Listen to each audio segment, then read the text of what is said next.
There is only one you. You are unique, one of a kind, and the Lord has given you special gifts and talents that only you can share with the world.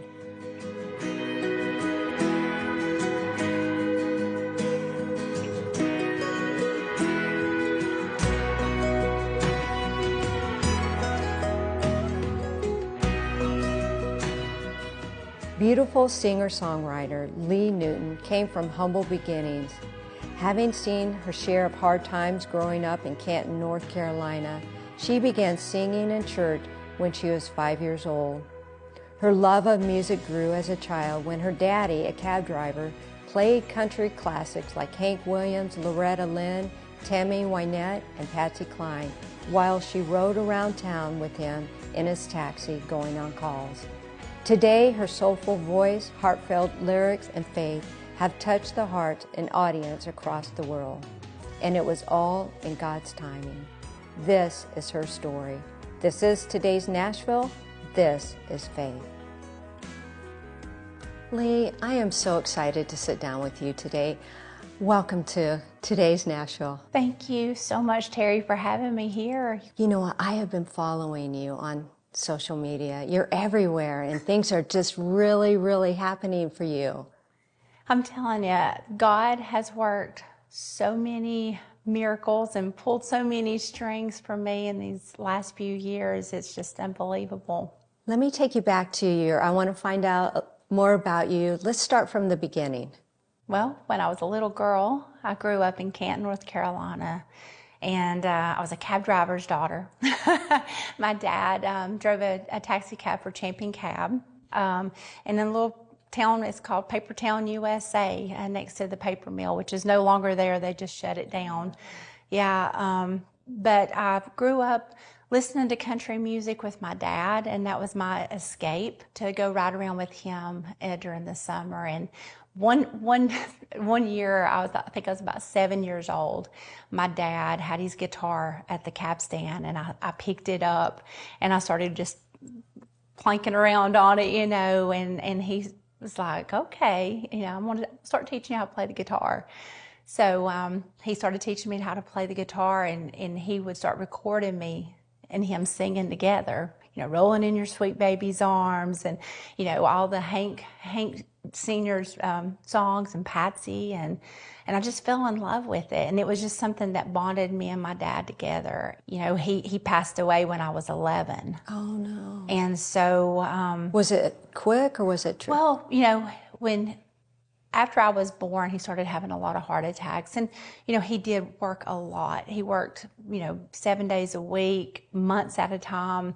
And it's kind of like my song, Carolina. That is my testimony of how my mom and dad, you know, raised me. And, you know, we did grow up really hard and poor. I mean, you know, I didn't know I was poor until I went to school and people started making fun of me. But, you know, there were many times as a child that we wouldn't have anything in the refrigerator except for a bottle of ketchup, you know. And I remember being a little girl going in there and squirting ketchup in my mouth. You know, that was, you know, there was, you know, my mom suffered from major depression. She had been an alcoholic, and she got saved when she got pregnant with me. But on the other side, she went through a lot of depression, and she would just stay in her room for days at a time. My dad would be gone working. So it was a lot of me being a little girl, fending for myself, but being a little dreamer, you know. Was it just you, or did you have siblings? I have siblings, but they're older.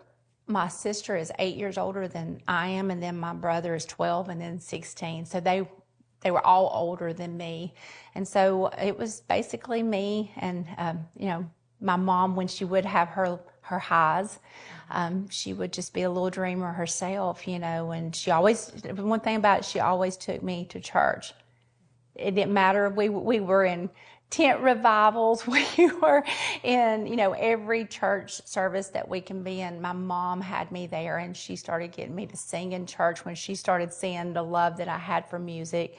So my mom and dad both just really encouraged, you know, me being a singer, and they knew that it was something that I loved so much. And so now that, you know, I feel really close to my dad. Every time that I sing, every time I talk to, about him, it's got something to do with music, because he gave me a gift that will never go away. Yeah.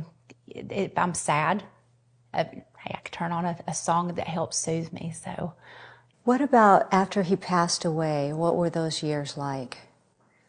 it was hard because my mom, like I said, she went through a lot of depression. And how old were you when he passed? I was 11. 11. 11. So that's when a little girl just just starting to grow up, and you're just, and I didn't have anybody. My sister, she kind of moved away, and she'd never come around a lot just because of the way my mom was a hoarder. She, I never had I couldn't bring anybody ever over to the house. I was not popular in school at all, because when you're poor and, and people make fun of you, you just kind of hang out by yourself. So it was hard. It was really hard, just trying to find who I was as a person. How'd you get through it? Music. When I got to high school, I didn't make really good grades neither. And it wasn't because I didn't try. It was just because I don't think I had that home life of somebody being there for me. And, but yeah, when I got in high school, my chorus teacher, she honed in on that. And when she picked me to sing my very first song in 10th grade in front of people with a live band, I sang a Lori Morgan song. And I loved Lori Morgan and the Judds. Those are my two big idols. And I knew right then and there, I'm like, this is what I want to do. I mean, I felt close to my dad. I felt just the energy of just adrenaline. I mean, I just loved being on stage. I loved interacting with people. And from that moment on, there was nothing else I could do professionally that that would ever come close. So what happened after your sophomore year? I ended up quitting school when I was in 12th grade. Second month in, I quit to help take care of my mom.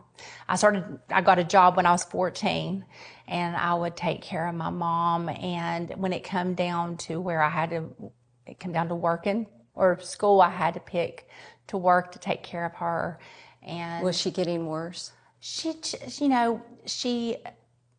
was. And she, like I said, she would have these moments to where, she would go into a rage, or she would, never know what it was going to be like. What was going on inside of you during this time, and how do you feel about all of it? Being a mother now, looking back, I've always tried, I always try to see the best in every situation. I've always been like that. And so, I tried to make the best of it. I didn't want to get away. So I ended up getting married so young, just to kind of get away, I think, from the whole situation. But, I did start forming a relationship with my mom more in my adulthood years, just really trying to understand who she was as a person. And I know she had a lot of demons that she was dealing with in her past. And that just, I think it carried on into her adulthood years. And, I respect my mom, and I know that she did the best that she could with what she had. And, I really always try to help her throughout, until, she passed away in 2016. So, I miss her a lot, because even now, getting even more older, I really see a lot more that probably was overlooked, by doctors and different stuff with her that, maybe they could have helped her a lot more. And you faced more trials, and we're going to talk about it when we come back.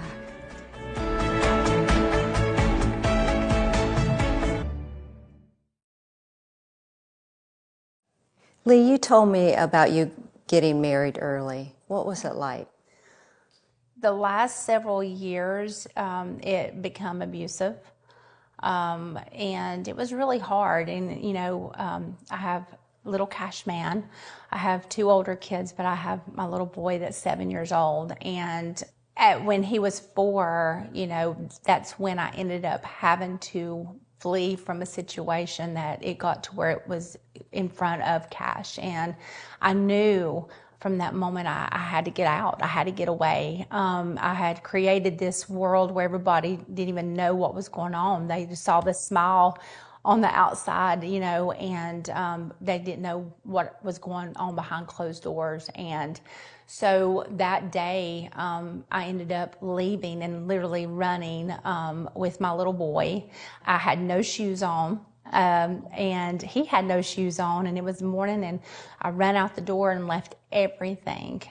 You know, I'm thinking to myself, I'm like, God, you know, I know you don't want me to be in this situation, and, you know, please lead me, guide me where you need me to go, you know.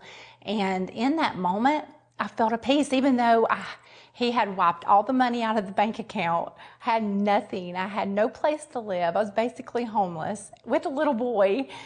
And I'm like, okay, God, I'm following you. He sent me angels. Everybody, all my friends, everybody that I had sang and posted videos to that requested songs to touch their hearts, they were coming forward, and this little lady took me and Cash in for a couple weeks and gave us a place to stay. And then God gave me a way to be able to get a little 400 square foot little home that didn't even have a kitchen drawer in it.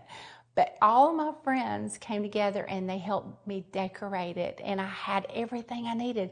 Cash and I never needed or wanted for anything. From the moment I left, God made a way. We had everything. And not only did God make a way for that, I became Lee Newton in that house.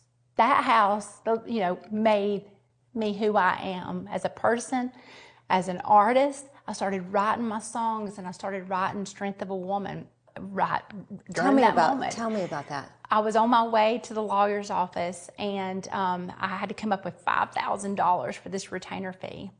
Everybody come together. I was able to get enough money to get somebody to fight for me and Cash. We're driving to the lawyer's office, and all of a sudden, this man goes, I'm a warrior, getting through this crazy life. Might get knocked down, but I got God on my side. And I'm telling you, that song wrote itself. It was God's song, not only to me, but even to this day, I get messages from men, women, that song has helped them. So I know, and I knew from that moment on, I had to get it recorded, and God made a way for me to come to Nashville, and not just get it recorded, but get it recorded right. I got to go to a nice studio, best producer, and I was able to pay that person back. God just kept making everything happen, and good people come into my life and surrounded me and started protecting me. And I had this beautiful circle of friends. And I'm telling you, I knew that it was my mission from that moment on to start getting my songs out, that's what God wanted me to do, is tell my testimony. Because everybody's like, oh gosh, you got to be quiet about that. Nobody don't need to know about all this stuff. No, they do, because I've went through it, and I know that God was there. What encouragement to other women. What would you say to somebody right now who's listening that, you know, they're in an abusive relationship? Get out, because it does not get any better. And when I knew that was the only option for me to get out, because I was not going to have that in front of my son, I was like, oh, what am I going to do? I mean, this was during the pandemic. I had gotten laid off from my job. I had no money. I had nothing. Everything, you know, I was even trying to fight for what I had worked for, but at that time I had nothing. But find a way. There are people out there that will help you if you just got to ask, because he thought because he took that money and everything away from me that I would have to go back. But I had faith, and I knew that God was going to take care of me and Cash, and he did. He did. And all these years that I've done music for years and years, but it took up into this moment for me just to give my life, my being, everything about me to God, and he made a way. He's made a way for everything so far. Let's talk about your faith. Tell me when you began, you know, to grow in your faith, and when you found Jesus. You know, like I said, my mama always took me to church. My daddy never stepped foot in the church. but he was a very religious man. He worked every day. But I remember him sitting on the edge of the bed looking out at the big, beautiful Baptist church. It was Calvary Baptist Church. It was on the corner of our street, had beautiful stained glass windows. And I remember him changing the words to the Johnny Paycheck song, and instead of the Outlaw's Prayer, he would do the cab driver's prayer. And, he'd talk about those stained glass windows and how he looked. And, and like I said, we didn't have much. But my mom would take me to church, and I loved Jesus from very early on in life. And I've always turned to him. Now I've strayed. I think everybody has. Yeah. You go down roads that you think that, hey, I know better. I've got this. I'm going down this way. And God will make a way to bring you back around. You might learn a lot of stuff in between those detours, but I've always had a relationship with God. But it did take that moment of, I think that's when I got the most closest and have been to God, when all that happened and I was at my very, very lowest. And I hate that it took me having to go and get to that very low point for me to really completely just give everything I have to God. Sometimes he takes us there, doesn't he? He does. And you have to go through to get through. You do. And I will not be scared. I tell everybody how much I love God and how much he's done for me, how much he's done for Cash, and what he can do for you. And he's taking you to big places. You're coming here to Nashville, and we're going to talk about it when we come back.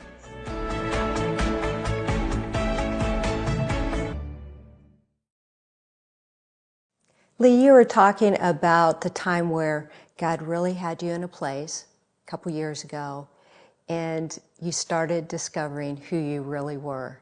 Yes. In the moment, and it was, like I said, during COVID, so it gave me a lot of extra time, not only with Cash, getting to be with him.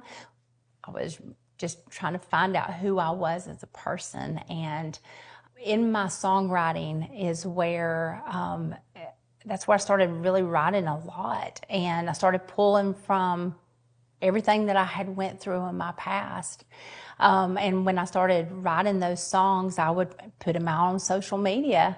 And, a lot of people that's all, everybody was in social media because a lot of people wasn't going out to hear anybody. And so, I think that to an advantage, people started really listening more. And, but they started connecting to the songs I was writing. They're like, Lee, you wrote so many songs that you're talking about my life, And so, I mean, there's just no other feeling, when you get a woman that's sending a message to you. I've had several, but one where, she's had cancer, and she shows you pictures of the hair in her sink, and she's got it to the song of Your Strength of a Woman, and it shows her fighting back and going through chemo and her hair growing back, and she's winning this. And then there's another lady, her name's Kim, and she used my song as her testimony, and she said that song went to her, and that she had to get prosthetics. She started skydiving. She's snorkeling. She is a runway model. She is jumping out of airplanes. She is writing a book. And this song, she said, it tells everything that she went through. Now, that's the power of a song. I mean, that's like, wow. And she said she listens to it every day. The Lord is doing amazing things. How did you get to Nashville and start? Were you sending your music to? Because I know you're working with a lot of country.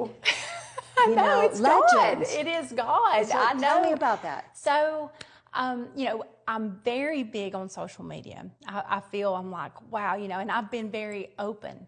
I'm very open with my life. I'm open with mine and Cash's life together. I'm open with my music. And I'm not afraid to ask. It's one thing my dad always said. He said, hey, never be afraid to ask, because all they can do is say no, And I take it as a not now. If I get a no, it's a not now. Okay, it's just going to happen, but it's just not now. But I just started plugging away. I started putting my videos out there. I started using social media as a tool. I started doing the videos and putting it out there. And it's like one connection led to another. And then it's almost like they seen my heart. They seen how genuine I was. They seen that, I wanted this so bad. And, it's not the fact of making it. I don't want to make it. I want to be able to share my music. I do have, if there's a making it moment, that moment, I've always wanted to play the Opry.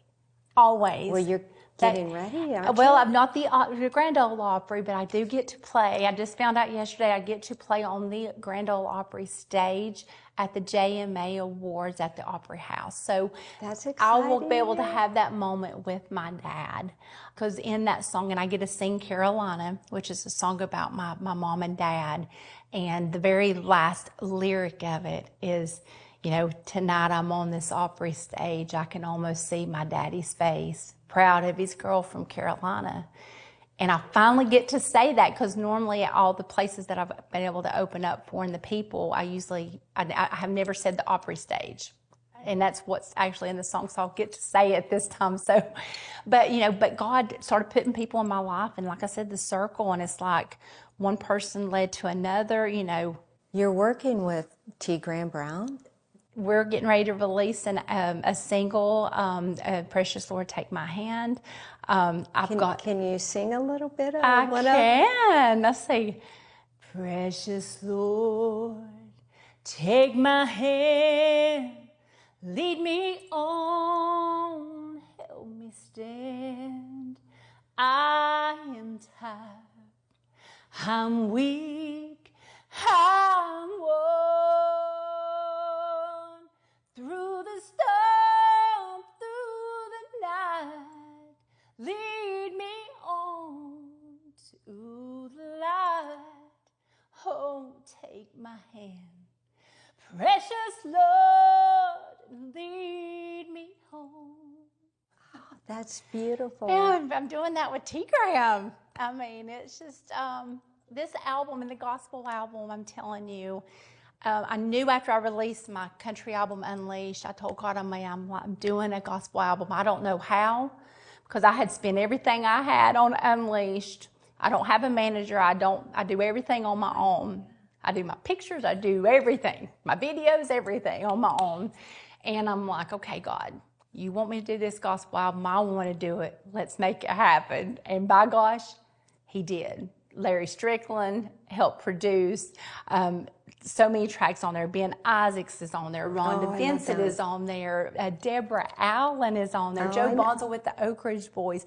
All these artists came, and they're like, I asked them, and they're like, yes, Lee, I'll help you. I'm there. Aren't they are amazing, aren't they? They are. And, not only did they say yes, like I have really formed some really amazing friendships with them. And we talk a lot, and just Deborah Allen is the sweetest. Oh my gosh. She's been on Today's Nashville. I love her. And she'll call me up and she'll get on the piano and play something. I would have never in a million years, sometimes it's like a surreal moment. Oh my God, I'm just this little cab driver's daughter. I cannot believe, I've had Pam Tellis be on my album, Leroy Parnell. The people, so it got to open for exciting. Ronnie Millsap, and I just opened for Randy Travis. But God has put so many great people that's been willing to go out on a limb and help me. And the promoters like Brian sweet? Orr, Isn't the Lord sweet? It is. He knows the desires of our hearts, and He gives it to us. And it's, you ask, and my heart's pure, and it's what I want it so bad. I just want to be able to sing. Ever since that little girl with the little hairbrush on my daddy's coffee table, and he named me Brenda. My first name is Brenda, so I was named after Brenda Lee. That is on my bucket list, to meet Brenda Lee, because I was named after her. I think you probably will. I hope and pray, but he's like, Brenda Lee, you're going to be on the stage at the Opry one day, and I'm going to be in that front row. And you know what? It might not be the Grand Ole Opry, not now. Maybe later, but not now. But it'll be at the JMA Awards in October. I will be on the Opry stage, and my seat that I got is in the front row. So when I'm not going to be sitting there, because I'm going to be performing, my daddy's going to be in that front row. And he is going to be proud. He's already proud of his girl from Carolina. Lee, you are so precious. Oh. Thank you so much for being on Today's Nashville. I know you're going to bless so many people. Thank you. My friend, have you strayed from that path? Like Lee said, God has a way of turning you around. He's standing right in front of you. Take his hand. This is Today's Nashville. This is faith.